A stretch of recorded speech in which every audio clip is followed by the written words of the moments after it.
It is noon on Monday, everyone. I'm Leanne Young. We are here in the CBC Vancouver newsroom. Thanks for joining us.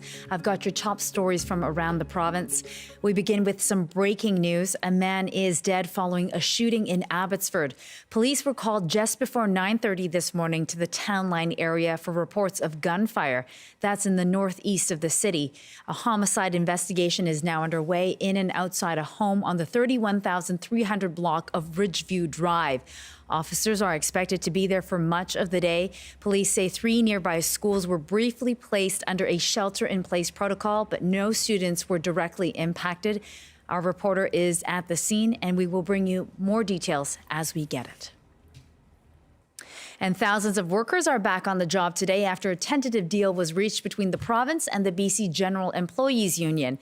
After 8 weeks of increasing labor action, an agreement was announced yesterday morning. The union's president told CBC News this morning that they are happy with the outcome.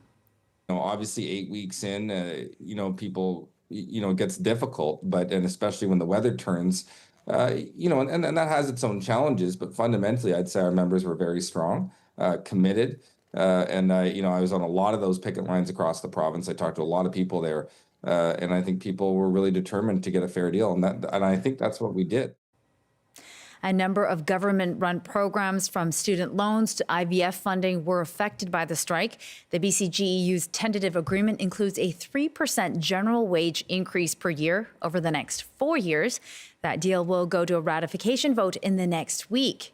And in the meantime, the Professional Employees Association, a separate union picketing alongside BCGEU since early September, they will also head back to work today based on largely the same deal. They'll be negotiating the remainder of their agreement with the province. The union represents government licensed professionals, including lawyers, pharmacists, and engineers. The man who rescued himself from the jaws of a grizzly bear in the Kootenays weeks ago has now died in the hospital. 63-year-old Joe Pendry was hunting near Fort Steele when he encountered the bear and her 2 cubs. He shot the bear and fought it off, but was severely injured and flown to Kelowna General Hospital. His wife says he died this weekend from a blood clot. And a who's who of private film industry financiers will be taking over Vancouver's Park Theatre. The historic theatre, which has been open since 1941, held its final screening last night. Moviegoers showed up to capture the moment, thinking it would be closing. But in the last 2 hours, the owners of East Vancouver's Rio Theatre formally announced they will be saving the iconic venue. Backed by funding from nearly a dozen industry names like actor Finn Wolfhard of Stranger Things and Academy Award winners Sean Baker and Samantha Kwan of Anora. An announcement on further bail reform action is expected in Victoria in just a few minutes. Federal Justice Minister Sean Fraser is scheduled to speak alongside Premier David Eby and BC Attorney General Niki Sharma. The new measures proposes toughening bail and sentencing laws for repeat violent offenders, including consecutive sentences for offenses such as violent car thefts, extortion, and arson. That's coming up in about 5 minutes on BC Today. And Amy Bell is in today, sitting in for Michelle Elliott. That's it from me for now. You are watching CBC News BC. I'm Leanne Young. Don't go anywhere. As I said, BC Today is coming up next. Stay tuned.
Good afternoon, and thank you so much for joining us. The BC General Employees Union has struck a tentative deal with the provincial government, which could end the weeks-long strike that's impacted everything from liquor distribution to wildfire fighting. But even though the picket lines have come down, what will the long-term impacts be?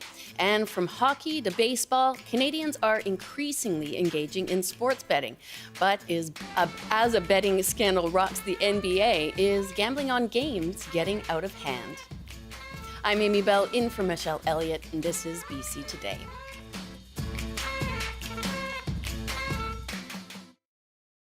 Thank you for joining us on radio, TV, and live streaming.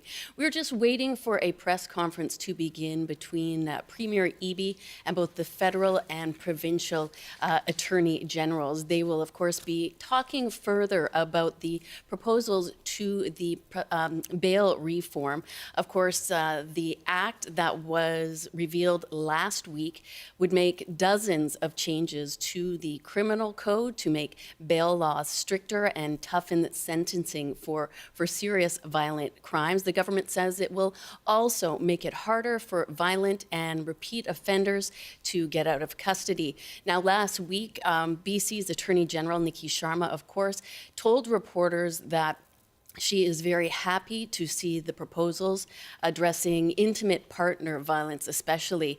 And she did reference at the time the case of Bailey McCourt. And as we have reported on extensively here at CBC, McCourt was killed by her estranged husband outside in a public parking lot, and he had attacked her in Kelowna.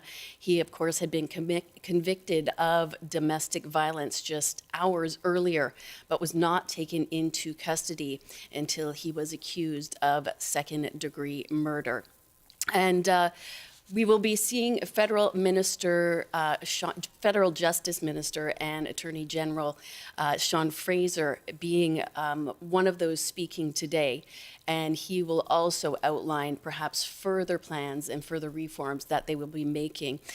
Changes to the bail reform, some of which, and I'm hearing that we are just getting set to start that, so we will take you now to Victoria, where Premier David Eby, BC Attorney General Niki Sharma, and Federal Minister of Justice and Attorney General Sean Fraser are discussing the new federal bail sentencing. General of Canada and Minister responsible for Atlantic Canada Opportunities Agency, who will give remarks. Premier David Eby, the Honourable Niki Sharma, Deputy Premier and BC's Attorney General, the Honourable Nina Krieger, Minister of Public Safety and Solicitor General. It's intolerable that any woman should be murdered by her ex-partner or partner in a case of intimate partner violence. It's a tragedy when one that is compounded when it is found that her attacker was out on bail. Ces crimes de rétention de vis et laissés de secrétrices indélébiles. Canadians expect the Government of Canada to act decisively to keep communities safe, and that is exactly what we are doing. On October 24th, Minister Fraser introduced the Bail and Sentencing Reform Act in Parliament. The legislation introduces sweeping reforms to make bail laws stricter and sentencing laws tougher.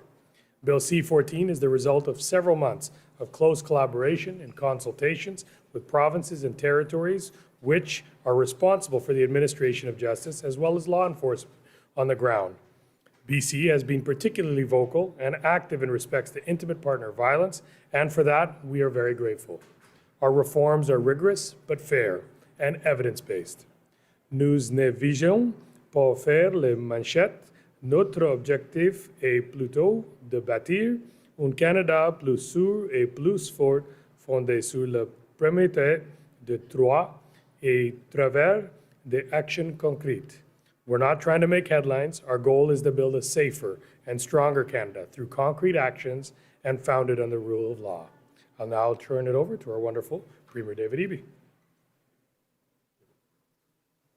Thank you, MP Sarai. It's great to see you here in Victoria, and great to see the disturbingly tall Sean Fraser here as well. It's alarming for me as well. It's great to be here with you to mark the introduction of a bill in the federal parliament that British Columbia has been advocating for a long time. British Columbians have wanted to see the federal government introduce a bill that reflects the anxieties that are in many communities across the province.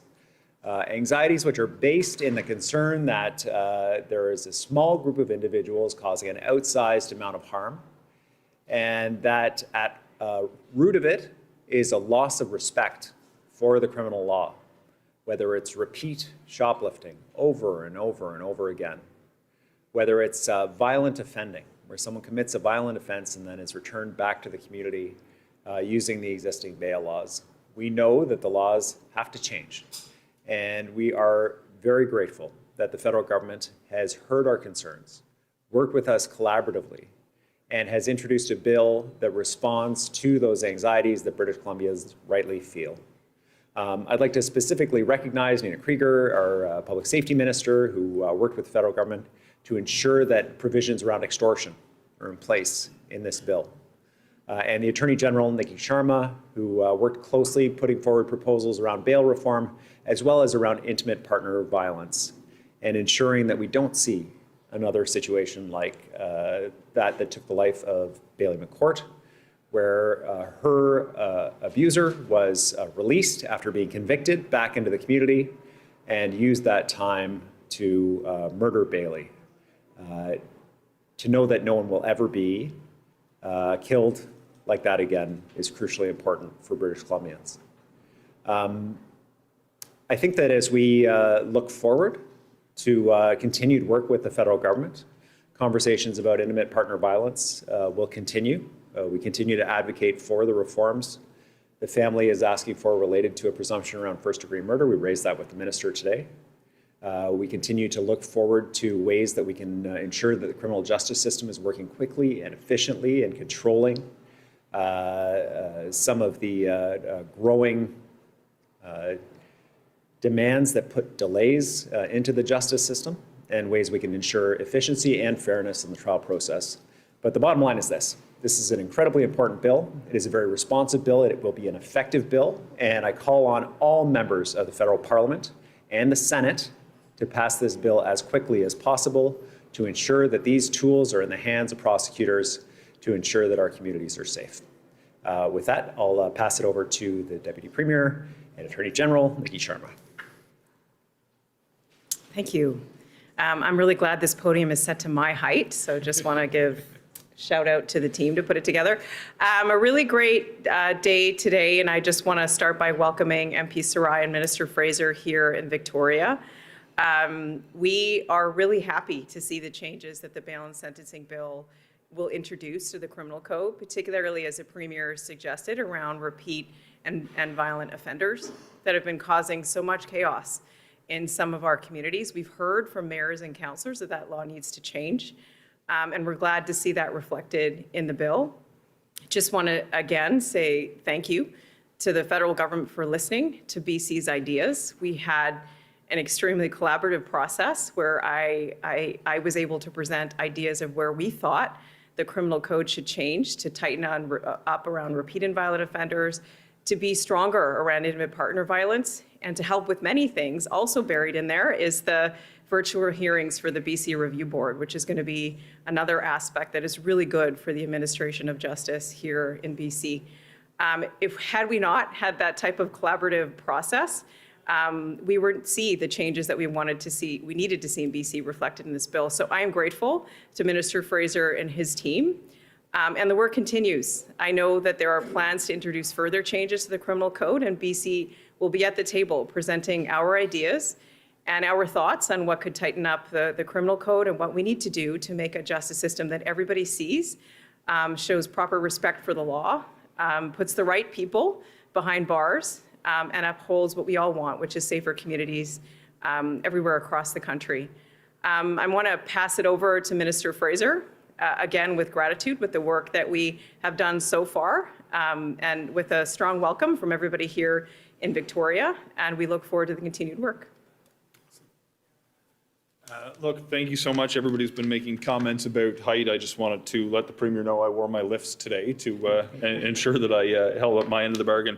Look, on a more serious note, I just want to let you know that I'm here in the spirit of gratitude. I want to recognize the extraordinary contributions of the provincial government here in British Columbia, but also of my caucus colleagues, including Randeep in particular, for their advocacy for some of the measures that I want to highlight as part of the Bail and Sentencing Reform Act today. Last week, I tabled the Bail and Sentencing Reform Act in the House of Commons, which includes more than 80 specific measures that are effectively designed to do two things. The first is to make it harder to get bail for people who have committed violent offences and who habitually find themselves before the justice system because of the violent repeat nature of their criminal offences that they commit or have been charged with. The second is that we want to impose stronger sentences for those who commit the most serious crimes in this country, to ensure that the criminal code reflects the experience that so many Canadians have seen in their communities over the course of the past several years. Too often, we wake up to newspaper headlines that indicate yet again a violent offender has been released on bail only to have reoffended. Too often, we see cases make their way into the public discourse where it's hard to understand how a specific penalty has been issued given the severity of the crime that's being considered. The Bail and Sentencing Reform Act is going to make meaningful changes in a few key ways. But before I get into some of the specifics that the provincial government and members of parliament from British Columbia have been particularly influential on, I just do want to highlight the process of collaboration. One of the first pieces of correspondence that I had came from the provincial government here in BC, and I want to once again thank Minister Sharma in particular, not only for the initial letter, but for a follow-up phone call, for continued in-person meetings, for both Minister Krieger and Minister Sharma's presence at the federal provincial territorial meeting of Ministers of Justice and Public Safety. The level of engagement that I saw was uncommon compared to the experiences that I had across different portfolios over the course of 10 years in federal politics. Certainly we campaigned on a number of the measures that were included in the bill during the recent federal election campaign. But the bill was significantly strengthened with new measures added specifically to incorporate the feedback that we heard from provincial governments. Although the federal government may control the text of the criminal code, provinces have a huge hand in the administration of justice in their own jurisdictions. They deserve to be listened to as part of this process. And this exercise in collaboration and engagement has, in my view, significantly strengthened the final product that will help promote safer communities. Just to avoid talking in generalities, I want to point to a few specific examples of how the provincial government here and how local members of parliament have influenced the bill. The bill includes a series of reverse onuses. For those who are not familiar with what a reverse onus is, typically it's the Crown who bears the obligation to demonstrate why an accused ought to be detained on the basis of the unlikelihood they'll show up for trial, the continuing threat they pose to public safety, or the fact that their release would call into question the public's faith in the administration of justice. A reverse onus flips that script for certain people, particularly those who are charged with very serious offences or perhaps who habitually find themselves before the court. We have the opportunity. And we have been listening to Premier David Eby, BC Attorney General Niki Sharma, and Federal Minister of Justice and Attorney General Seth Fraser. It is 12:19, and this is BC Today. Last week, we asked you if you thought Canada's tough tactics in the trade war could backfire. Well, the Ronald Reagan-voiced anti-tariff ad run by the government of Ontario provoked a further angry response from U.S. President Donald Trump. Over the weekend, Trump threatened an additional 10% tariff on Canadian goods on top of ending trade talks. But Ontario Premier Doug Ford says he has no regrets and that the ad was worth it. You know why President Trump's so upset right now? Because it was effective. It was working. It woke up the whole country. There isn't probably, unless you're living underneath a rock down there, probably there isn't one American that hasn't viewed it on social media or on television. And the whole world saw it on the World Series. They saw it on the NFL games last night. So we've achieved our goal to make sure that conversation starts with the American people and with their elected officials. And my goodness, it started all right. I have an opportunity to speak to almost every single premier. I think I have a couple in the territories I still have to reach out to. But my comments to them is, do you want to keep going? Guys that my champion Wob Canoe, he's 100% behind it. Another champion, Premier Eby as well. So these are the premiers, total different political stripes than I am, but we're all sticking together.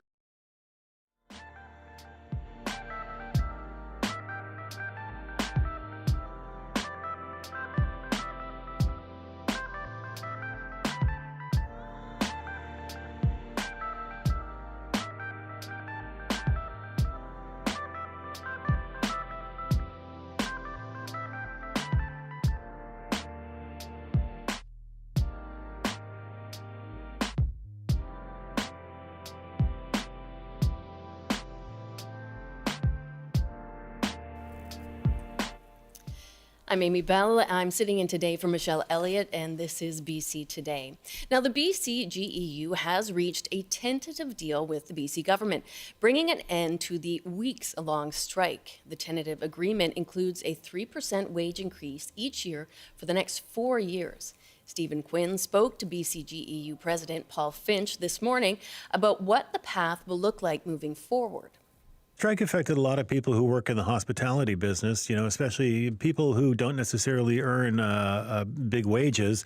And that, of course, relies on the province's liquor distribution branch. When will those workers be back at work? Well, they already are back at work as we're talking right now. Okay. And I want to make a couple really specific points here. First is that the liquor distribution system was one of the last things to go out on strike, not the first. We took extra care to try and protect that industry, to try and minimize the impact, and we did everything we could to do that. The second one I want to say is that we understand the challenges for wages in parts of that industry, and the challenges our members face. The voting will open next week, and so for all of next week, you're going to see that ballot take place, and then we'll have the results. And in the meantime, they're all back on the job. Absolutely. We've said from the very beginning that if we had a tentative agreement that we were comfortable recommending to our membership, that people would go back to work. And I want to make it.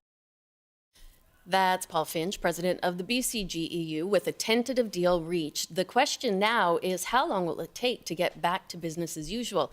And to answer this and more, we're joined by President and CEO of the BC Restaurant and Foodservices Association, Ian Tostenson. Good afternoon, Ian. Good afternoon. How are you? I'm doing well. What do you make of Paul Finch's claim that the BCGEU took extra care to minimize the impact on the hospitality sector? I think that's a fair comment when you look at it. I think we had about a week where we anticipated there would be a strike. Mm-hmm. So there was time there. I mean, I think that the problem is that for most small and medium-sized restaurants who did not have the cash necessarily and or the space to stock up, right, a large part of the larger restaurant groups did. So I think there's a balance here. I mean, what happened about 3 years ago, they just shut it, and that was it. So, fair enough is fair enough. I mean, I think the real issue is, it lasted for 8 weeks. We were able to get supply from local wineries and distilleries and craft beer in British Columbia. But we really took a hit on terms of spirits because those products and import products those products can only be purchased by us through government liquor stores, okay, and that's what really hurt it.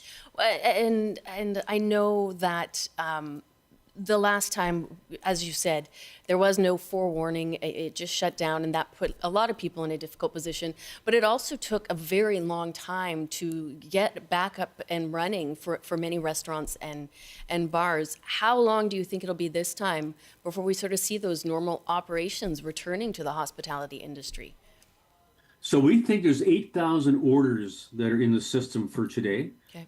People that need product. There's a store in North Vancouver, a private liquor store, that needs 250 cases of product. So that gives you an idea. Okay. There's 8,000 restaurants, etc. So we've asked for 3 weeks. We said to government and the BCGEU, let's do something in British Columbia, never been done before.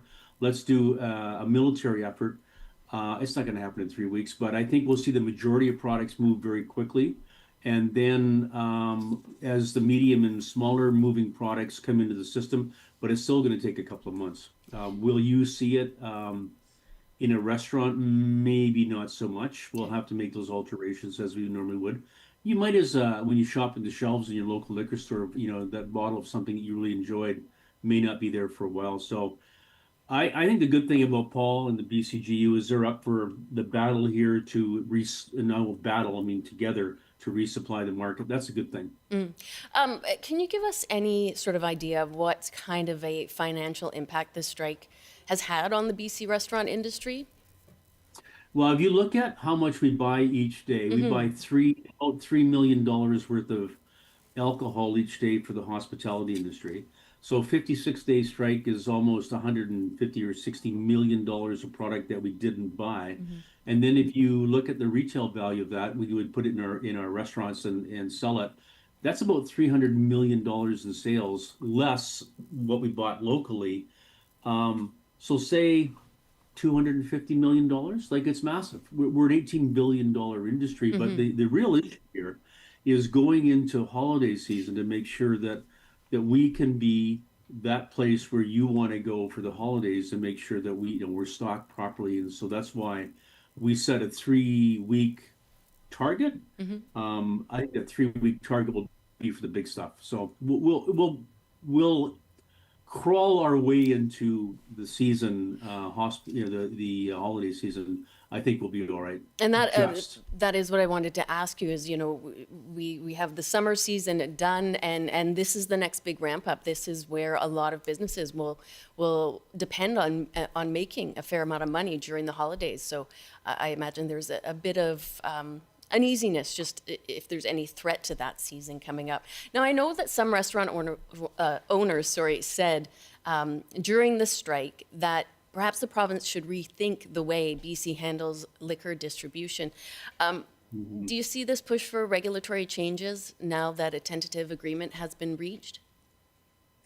Yeah, and I think these things only work if everybody's on board here. So I would say to the BCGEU that if we start talking about contemporizing or modernizing the system, that has to include the BCGEU too. That's their job. So we would never want to threaten that. But I think if you look at the system that's been designed decades ago, which is basically for domestic producers. I used to be in the industry, so all the domestic wineries and breweries and stuff, that was a great place for them to sell. But now we're an international marketplace, and we're so influenced by products around the world.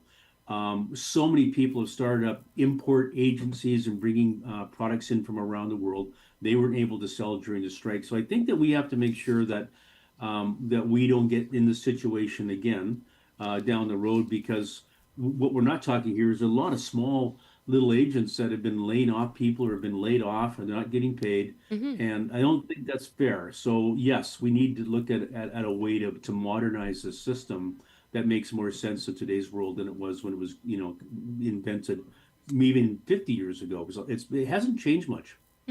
Is there anything going forward that you would like to see the province doing to helping the process of helping to resupply and get the stock back on the shelves? What would you like to see further on from the government?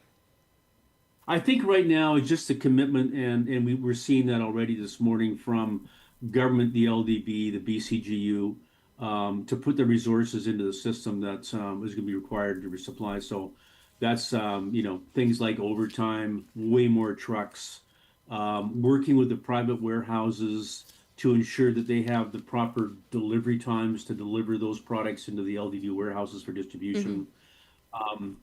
Fully stocking liquor stores so that we can shop there. I just think it needs to have a collective viewpoint, and I think we have that.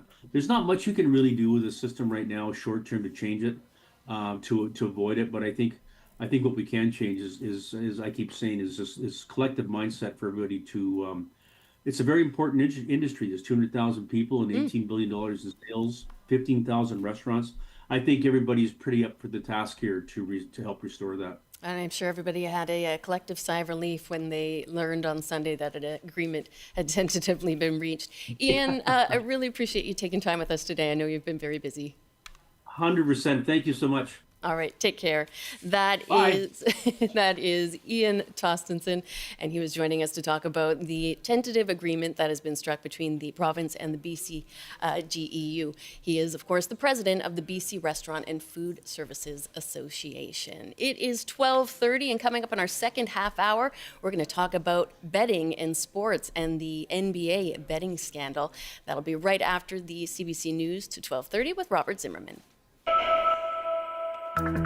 Good afternoon. A BC man who fought off a grizzly bear near Cranbrook has died nearly a month after the attack. Joe Pendry's wife, Janice, says he passed away Saturday morning from what doctors believe was a blood clot. She says her husband had recently been able to walk in Kelowna General Hospital and was laughing and joking the night before his death. Police say a man was shot and killed this morning on an Abbotsford street leading 3 nearby schools to shelter in place. It happened before 9:30 along Ridgeview Drive. There's no word on a motive or arrests. The department says there will be a significant police presence in the area throughout the day. In Prince George, RCMP say a driver is dead after crashing their car into a home Saturday. Those inside the house were not injured. A passenger in the car was treated for non-life-threatening injuries. And now the forecast. Wind warnings are in place for Haida Gwaii, North Vancouver Island, and the Central Coast, with gusts reaching up to 110 kilometers an hour. On the North Coast, sunny this afternoon with a high of 8, highs around +1 with a chance of flurries in the Peace. In the central interior, including Prince George, a mix of sun and cloud with a high of 4, highs from 6 to 10 with some sun and cloud in the Kootenays. In the southern interior, including Kelowna, a chance of showers with a high of 10 as well. And a chance of showers this afternoon in the Fraser Valley. A bit of sunshine in Metro Vancouver and Greater Victoria with highs around 12. That's your CBC News update from Vancouver. Thank you very much, Rob. Now, I know it's not tennis, but will you be watching the Jays game tonight? I'll be watching the Blue Jays game, yes. Love the baseball. I love the baseball. It is not tennis, but it's fantastic. All right, we'll take that. And of course, the baseball anticipation remains high tonight when the Blue Jays leave home turf to face the Dodgers for Game 3 in LA. Dodgers manager Dave Roberts gave a potential warning for Toronto's team. I do think that coming home, I feel that, we're back into a little bit of a rhythm offensively that it should show itself here these next 3 games. And that is Dodgers manager Dave Roberts. Roberts says LA's hitters could be dangerous over the next 3 games at their home ballpark. The World Series is shifting to Southern California for games 3, 4, and 5. That has Canadian baseball fans head south of the border. And here's what a few of them had to say. Hey, how many people from Toronto or anywhere else in Canada wouldn't love to be at the game tomorrow night? I feel ecstatic. We just need to win 1 game, and then there's nothing better than, it's a great ballpark, sitting out in the sun watching baseball. It's awesome. I feel very lucky and that I'm retired and I can do this, because I know many would like to be in my shoes today. Fall baseball is the best, and when your team's playing, it's even better. And it's been a while, obviously, since we've been in the World Series, but we had the time and the interest, and it's going to be awesome.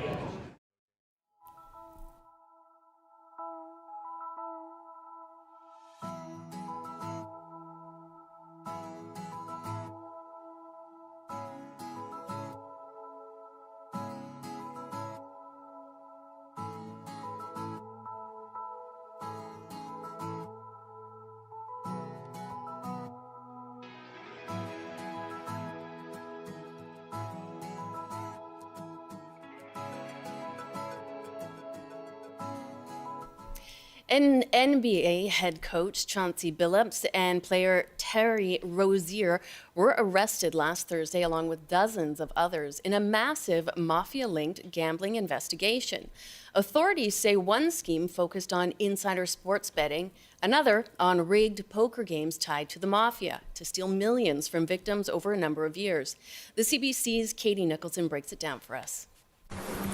Officials revealed 2 years-long sports gambling investigations, but had one message for the more than 30 accused. Your winning streak has ended. Your luck has run out. Violating the law is a losing proposition, and you can bet on that. unsealed today 2 alleged multi-million-dollar schemes, one using insider information to rig sports bets, and another in which sports celebrities were used to lure players into fixed, high-stakes card games, allegedly involving prominent New York organized crime families. The Bonanno, Gambino, Genovese, and Lucchese crime families. Among the accused today, Hall of Famer Chauncey Billups, head coach of the Portland Trail Blazers, and Miami Heat guard Terry Rozier. Court documents allege Rozier was involved in the betting scheme and that while playing for the Charlotte Hornets in 2023, he told associates he'd leave a game early with a head injury, allowing bettors to profit when his stats for the night were blown. Billups was charged in the poker game scheme, which police say used technology to give the house the upper hand. They used custom shuffling machines that could read the order of cards, barcoded decks, and hidden cameras built into tables and light fixtures. In a statement, the NBA said Rozier and Billups have been placed on immediate leave. We take these allegations with the utmost seriousness, and the integrity of our game remains our top priority. It's a tough start for the new NBA season, which just kicked off and comes a year after the league banned a Raptors player for violating gambling policy. Katie Nicholson, CBC News, Toronto. And we want to hear from you. How concerned are you with sports betting and gambling in general? And what do you make of how prevalent sports betting and gambling has become in Canadian society? Call us now. Just hit pound 690 on your cell phone, or you can call 1-800-825-5950, 604-669-3733. You can also email bctoday@cbc.ca or leave a comment on our TikTok Live. Joining us now is Bruce Kidd. He is a former Olympian and the co-chair of the campaign to ban ads for gambling. He's also Professor Emeritus of Sports Policy at U of T, and he joins us now. Good afternoon, Bruce. Hi, Amy. Thank you so much for being with us today. So how concerning is this news about these gambling arrests in the U.S.? Well, it's very concerning. The evidence of match fixing, of attempts to cheat at betting, the poisoning of the game, growing by leaps and bounds. When I started this campaign 2-3 years ago, there might be one report a month about the harms of sports betting. Mm-hmm. Now there's 2 or 3 a day, mm-hmm. and it's just spreading. It's not only the harms and the addiction to bettors, but it's also these hard to believe attempts by prominent athletes and coaches to fix the results of games and other forms of gambling. Mm. I mean, they're all making good money. Why would they have any incentive to do that other than the culture has become addictive? Mm. And that's what stands out to a lot of people is why are these people that have so much privilege engaging in this incredibly, risky behavior, but I suppose like any other addiction, it doesn't make logical sense. Does seeing that people have been arrested for these crimes surprise you, though? No, I mean, for credibility, the professional leagues must show that they're going to be tough on people who break their rules. Mm-hmm. I don't know how they control that, though. I just came back from an international conference in Finland where one of the themes was sports betting, and the Europeans feel it's out of control. Mm. The Europeans feel that at every level there are attempts to fix games, to push the scores, to push the prop bets, and it's harder and harder and harder to police those efforts. Mm. I mean, neither the leagues nor the legal authorities have the resources to scrutinize all the activity that's going on that changes the way that games occur and, of course, the way the betting transactions occur. And it's so easy to make those bets now online, and everybody can just do it through an app on their phone. So I guess the ease of it and the normalization of it is just taking off at an incredible speed. Bruce, we do have one caller that would like to join us for their opinion on betting in sports. Mohammed in Victoria. Hi, how are you? Hello, I'm good, thank you. Thanks for taking my call. Yeah, of course. Thank you for joining. So, yeah, I'm not a fan of betting. I used to live in Ontario. I moved to BC, and I see all the ads whenever I watch the odd hockey game. I find it distasteful. I find it a huge negative in terms of the direction that society is going in. They put superstars on all these ads and well-known high-level actors and stuff. This has a huge influence on young people, and it's the wrong type of influence that we want in society. I just don't think that we should have this kind of advertising and betting systems that exist. And as I think your guest or your previous caller had mentioned about the ease of access to everything these days, because you can get online on your phone and bet wherever you are at any time.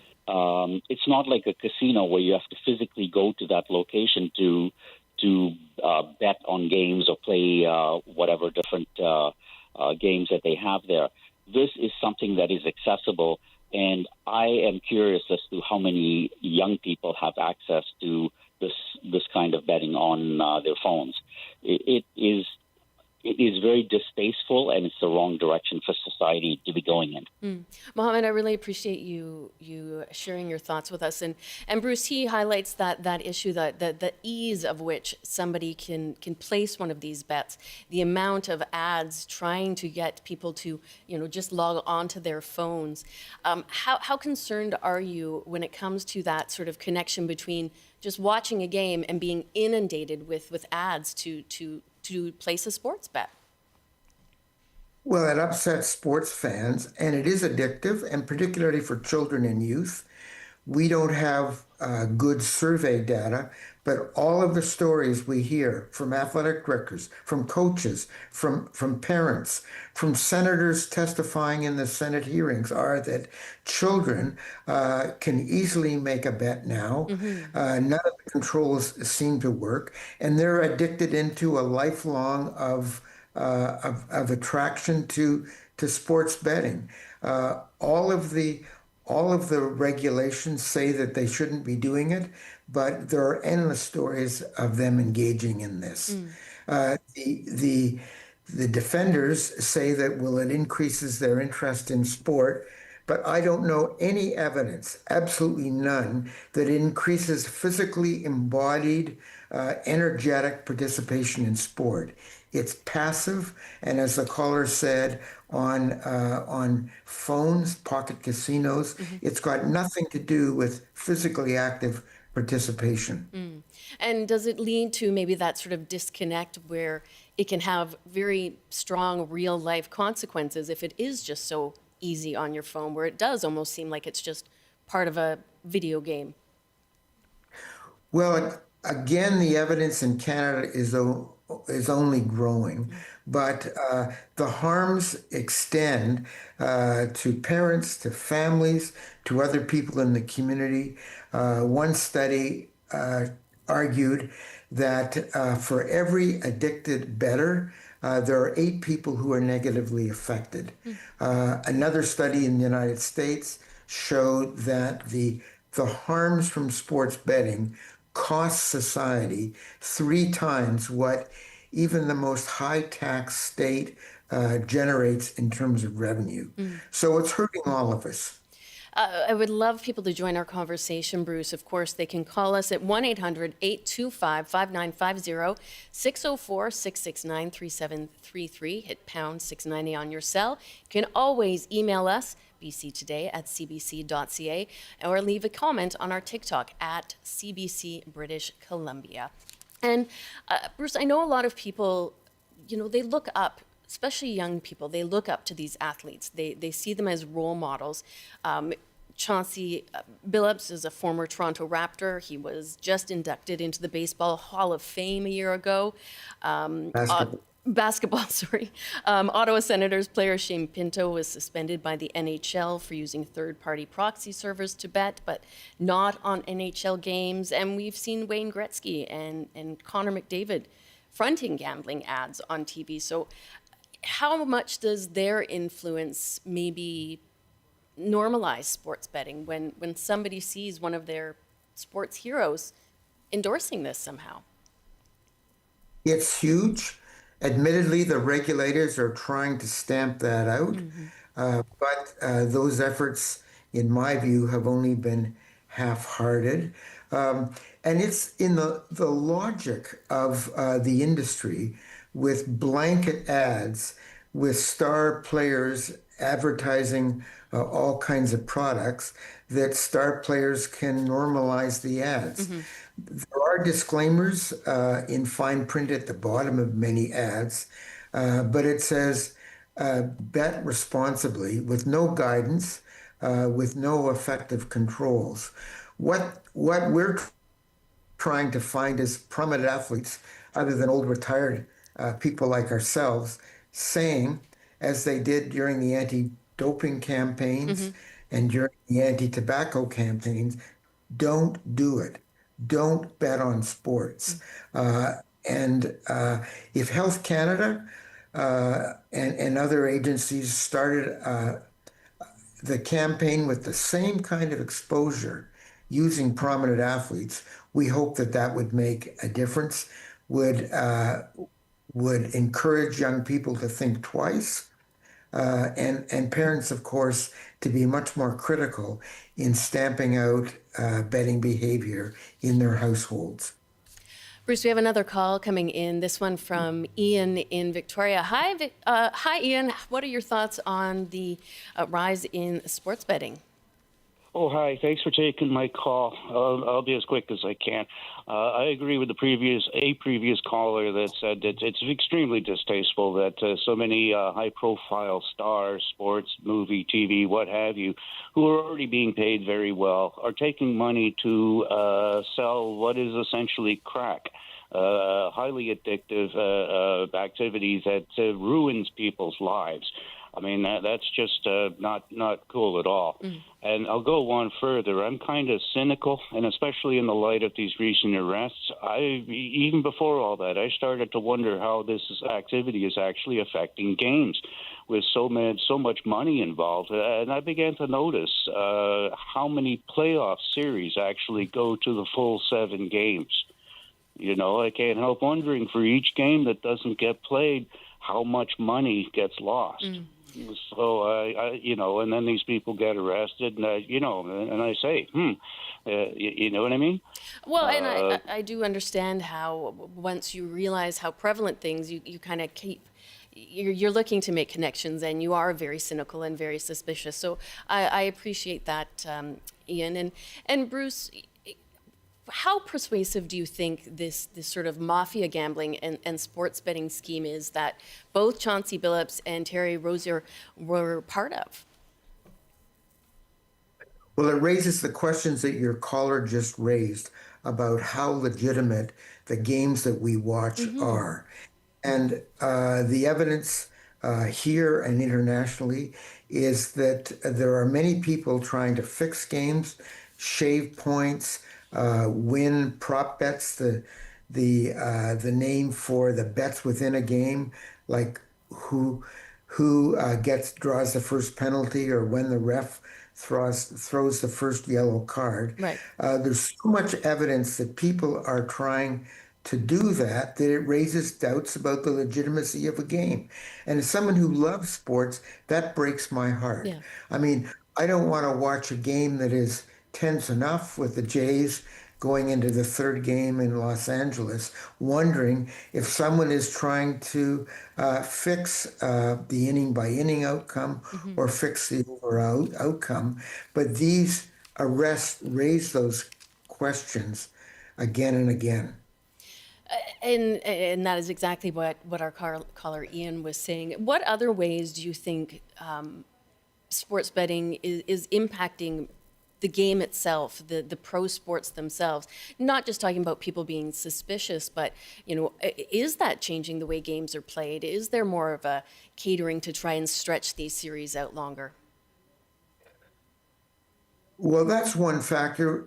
Another factor that is equally troubling and upsetting is the growing practice of disappointed bettors to abuse the athletes who don't enable them to win their bets.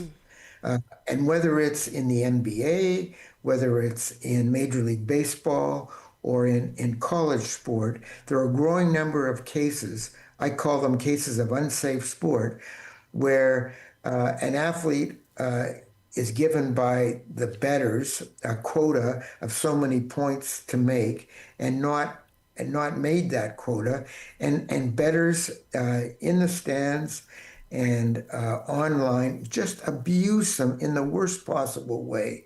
So the whole culture of sport is being poisoned by this abuse.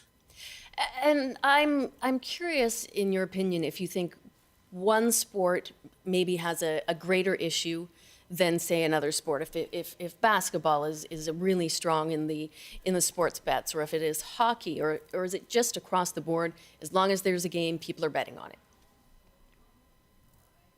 That is a great question. I just came back from an international conference in Finland where people were comparing the ease with which bets can be fixed in both team sports, like basketball and soccer, and individual sports like tennis. And there wasn't a confident read on that. It's one calculation that gamblers met is where is the least amount of scrutiny? In sports like Major League Baseball and basketball, there seems to be a heavy investment in scrutiny, although these guys were caught. In sports like second-tier tennis or track and field, where there's less scrutiny, there seems to be more fear that match fixing and game manipulation will occur. But the jury is out about what is the most fertile ground. And the big fear is that it's happening way, way, way more frequently than we realize. Before I let you go, Bruce, what would you like to see from the government to quell this rise in sports betting? Well, we're calling to ban the ads, which has been shown to increase the volume and the intensity of gambling, of sports betting. We're calling on the government to conduct public education about the harms of sports betting. And we're calling upon the government to get the betting industry to own the damage, to own the harms, so that to accept the responsibility for the social and family costs of these addictions. Bruce, it's been wonderful to speak with you. I thank you so much for taking time with us, and hopefully we'll be able to talk again soon. Thank you very much, Amy. Take care. Bruce Kidd is a former Olympian and co-chair of the campaign to ban ads for gambling. He is also the Professor Emeritus of Sports Policy at the University of Toronto. And you can learn more about the campaign at banadsforgambling.ca. And a South Korean man is peddling his way across North America, currently on a stretch from Metro Vancouver to Montreal. He says Canadian kindness is fueling his journey. The CBC's Alana Kelly has his story. Daring to ride the Sea to Sky Highway with traffic whizzing by is not unusual around here. But Hung Min Ji is not your average rider. It's really chill, yeah. He's cycling across North America, starting in British Columbia and going all the way to Quebec. It's for fun and to know myself more and see my limit.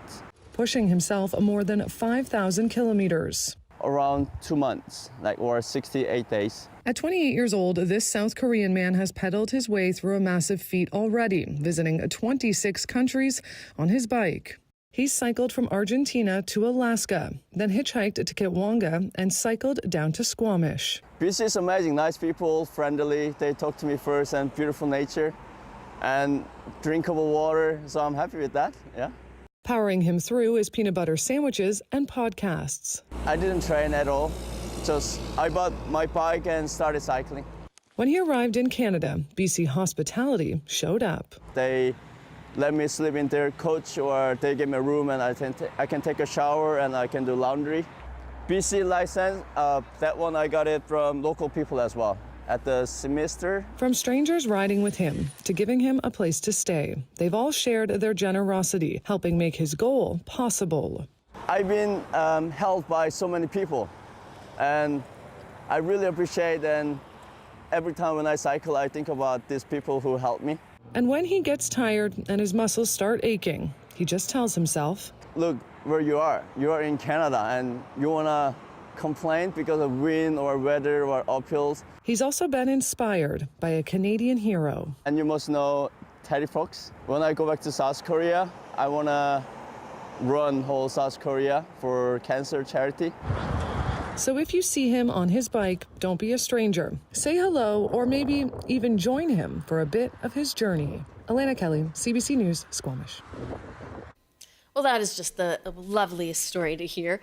And of course, as we mentioned earlier, the Toronto Blue Jays are in Los Angeles to take on the Dodgers in Game 3 of the World Series. I almost said take out the Dodgers, which perhaps they will. The Dodgers just announced the singers for the national anthems for Games 3 today, Game 4 on Tuesday, and Game 5 on Wednesday.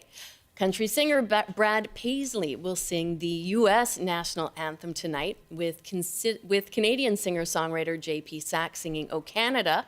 Canadian singers Deborah Cox will sing the Canadian anthem for Game 4, and Rufus Wainwright for Game 5. First pitch tonight will be just after 5 p.m. with coverage starting on Rogers Sportsnet starting at 4.